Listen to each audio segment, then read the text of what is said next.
अगला जो शब्द है वो है दुर। इसका अर्थ होता है बुरा, कम, रहित और एक और होता है, चलो रहित की जगह कठिन लिख लो। बुरा, कम और कठिन, ठीक है।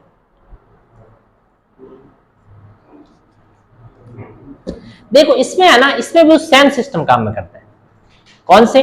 जो निर वाले थे, यानी ये दूर है, इसके सामने र को छोड़कर कोई भी व्यंजन आता है तो ये र किस में बदलता है?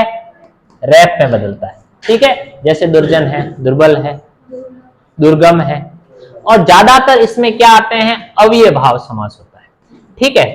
और कई जगह अव्यय भाव नहीं आता, जैसे कई जगह और शब्द भी आ सकते हैं। जहां अव्यय होगा वहां अव्यय भाव समास आएगा। जैसे अपन बात करते हैं दुर्गम की, कई जगह कर्मधारय भी आ जाता है। जैसे अपन दुर्गम की बात करते हैं तो दुर्गम है वो अव्यय शब्द है, दुर्गमो नहीं होता है ना। दूर यानी कठिन, जहां जाना मतलब कठिन हो या कठिन रास्ता हो। लेकिन जैसे अपन दुर्जन की बात करेंगे तो वो फिर कहां चला जाएगा? कर्मधारय में चला जाएगा।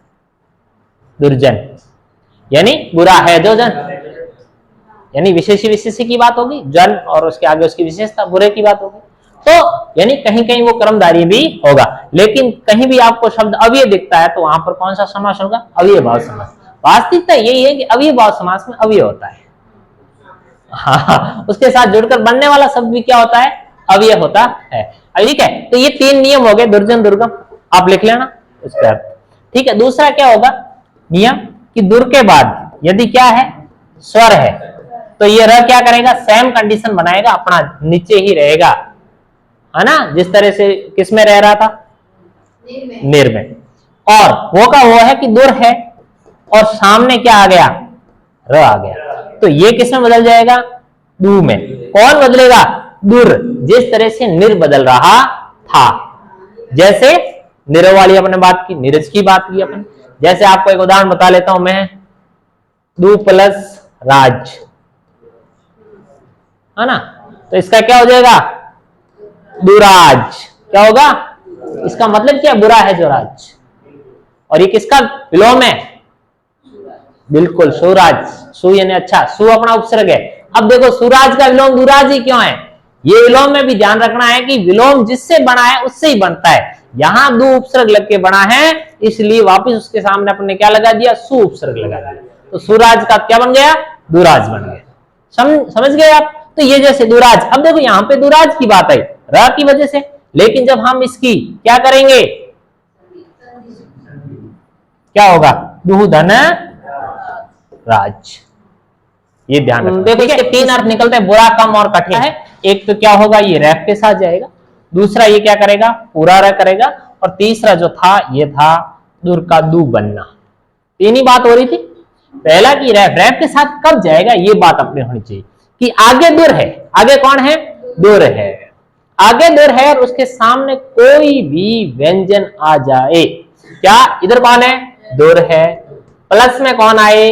कोई व्यंजन आए, तो ध्यान रखना ये र बनेगा रैप में, ठीक है ना।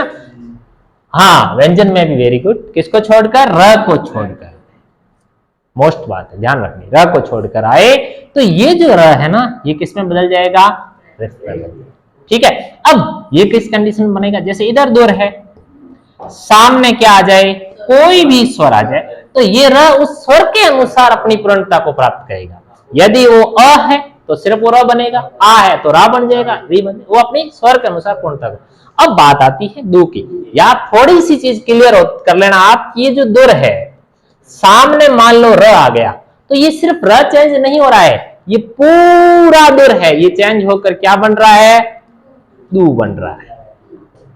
इसका एक उदाहरण मैंने कल बताया था आपको, दुर प्लस राज क्या बनेगा? दुराज।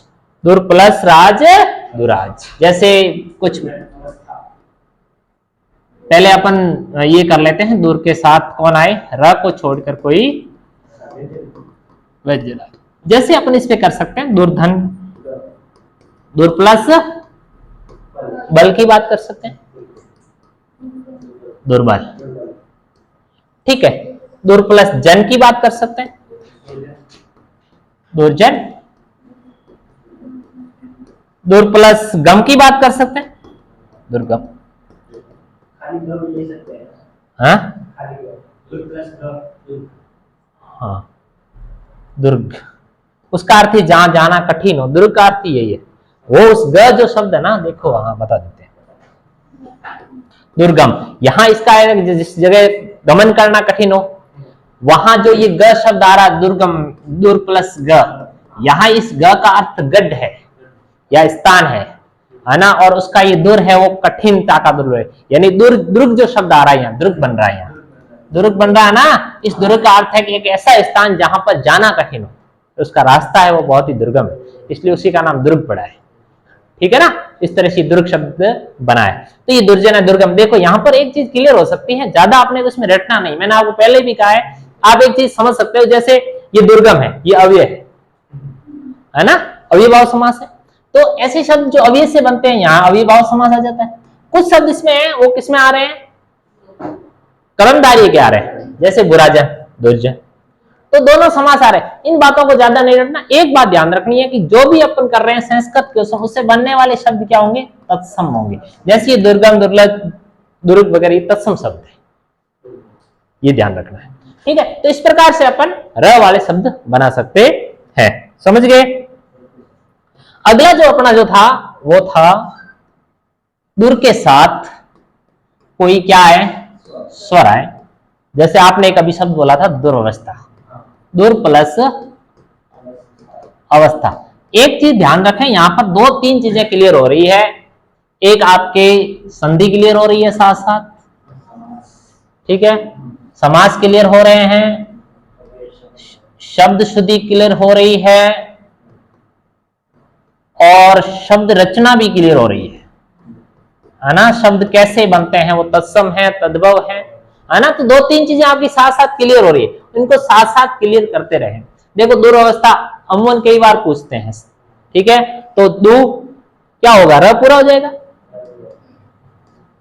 दुर्व्यवस्था हो गया, है ना, अ के साथ जुड़ गया। तो इस तरह से इसमें तीन चीजें बनती है, दुर के साथ अवस्था जुड़ जाएगा, और दुर प्लस उपयोग हो गया। इसको जैसे लिखना है नॉर्मल सा है, दुरुपयोग।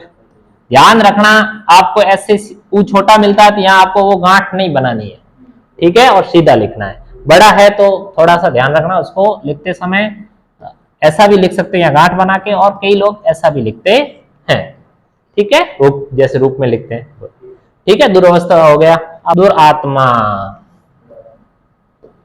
दुर प्लस आत्मा क्या होगा, दुरात्मा।